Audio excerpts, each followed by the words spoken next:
After 4 long years, Nollywood actress Jumoke George has received joyful news about her missing daughter, Diola, who was found alive in Mali. The emotional story began when Jumoke George spoke about her missing daughter and the pain for caring for her other children alone. She revealed in an earlier interview that she was homeless and ill. Mo sì fẹ́ béèrè pé àwọn ọmọ yín kọ́ mo mọ̀ pé lọ́mọ méjì.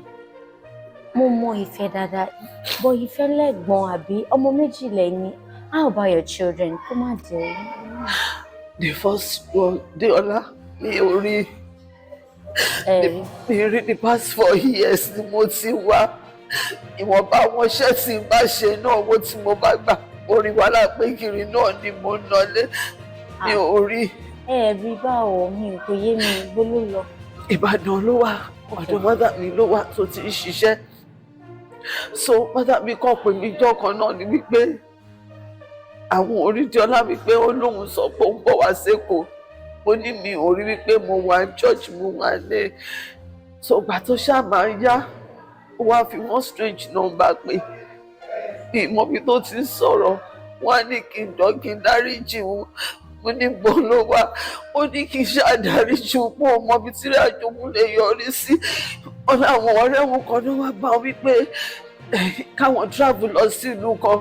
Nípa ọ̀fẹ́ wá ní dá pásítọ̀ lọ. Ó nígbà táwọn ọ̀dọ́ máa débẹ̀ nípa ọ̀tọ̀ ní nǹkan tó ń bá láti gbà yẹ̀ mí ìgbúrú ẹ̀. Orí wa láti ẹ̀ náà ni mo tún wá. Ó dẹ̀ láwọn ọmọ ẹ̀ méje mi náà ni mo ń tọ́jú.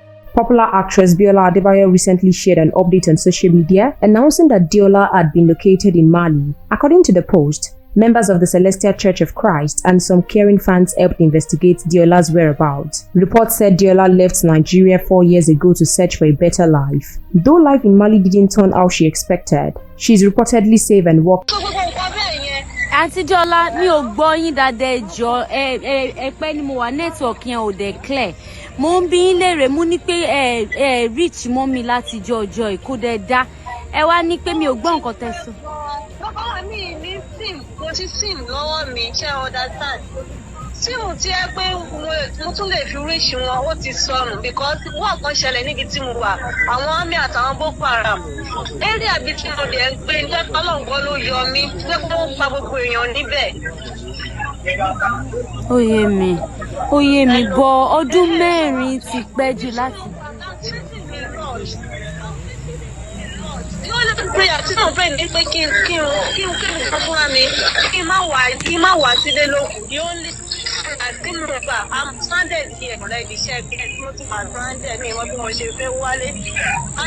People who found her have contacted Jumoke George and encouraged Diola to reconnect with her mother. While some fans are excited about the good news, some were thankful, while others blamed Diola for not calling her mother in all that time, questioning why she didn't speak to her mother for 4 years. Experts are now encouraging the family to focus on healing, stating that sharing quality time and emotional support will be key to rebuilding their bond. We'll continue to keep you updated. Please ensure you watch Naija News TV for more real-time news updates.